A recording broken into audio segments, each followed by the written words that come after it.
Okay, let's dive right in. We're taught to think about money like it's a hard science, kind of like physics, with all these strict rules and formulas. But what if the real secret to getting wealthy has way less to do with what's in your head and way more to do with how you act? That's right. Financial success, it's a soft skill. It's all about psychology. So, what's the secret sauce, right? What makes people rich?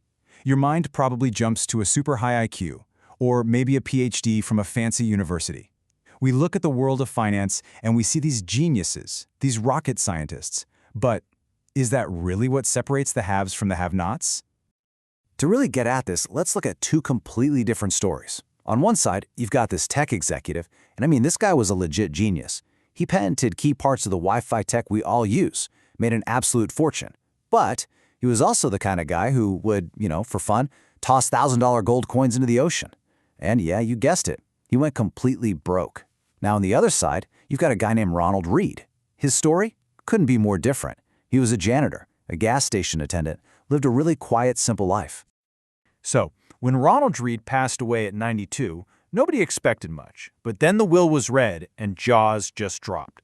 This humble janitor with absolutely zero financial training was worth, wait for it, $8 million. He'd quietly built up this massive fortune, which he then left to his local hospital and library. How on earth is that even possible? It's possible because of one simple, powerful truth. Getting rich isn't a hard science. It's a soft skill, and it proves that how you behave with money is so much more important than how smart you are. A genius who can't control their impulses, that's a recipe for a financial disaster. But an ordinary person with just a few good habits, well, they can build a fortune. Okay, so if we all agree that behavior is the key, then which behaviors actually matter? Well, it starts with getting your head around two of the most powerful and honestly most overlooked forces in finance: luck and its twin sister, risk. Okay, take Bill Gates. No question, the man is brilliant.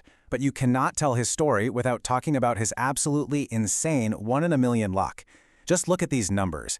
Back in 1968, there were over 300 million high school-age kids in the world, and Bill Gates happened to be one of just 300 students at a place called Lakeside School, which was, get this, one of the only high schools on the entire planet that had a computer. That's not just a head start, that's like starting the race at the finish line.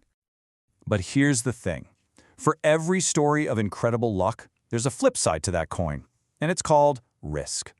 At that same school, Lakeside, Bill Gates' best friend was a kid named Kent Evans. By all accounts, he was just as smart, just as driven, just as obsessed with computers. They were planning to start a company together, but Kent never got the chance. He died in a mountaineering accident before he even graduated high school. He was hit by 1 in a million risk. You see? Same incredible odds, same magnitude, just pointing in the complete opposite direction. And that brings us to this really crucial takeaway. When you look at your own life, or you look at someone else's success or failure, you just have to remember, nothing is ever as good as it looks, and nothing is ever as bad as it seems. You have to have a deep respect for both luck and risk, these giant forces that are completely out of our control. All right, but let's say you get lucky.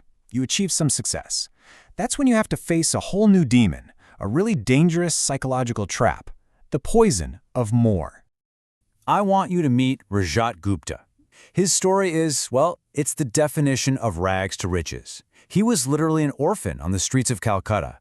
And from that beginning, he clawed his way up to become the CEO of McKinsey. That's the most prestigious consulting firm in the world. By 2008, he's on the board of Goldman Sachs. He's worth $100 million. He had the prestige, the power, the freedom. He had made it. He had everything.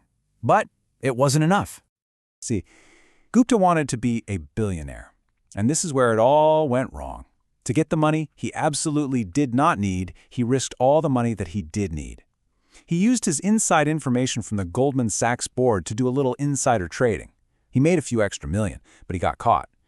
And just like that, it was all gone. His reputation, his freedom, his fortune, all of it. Poof.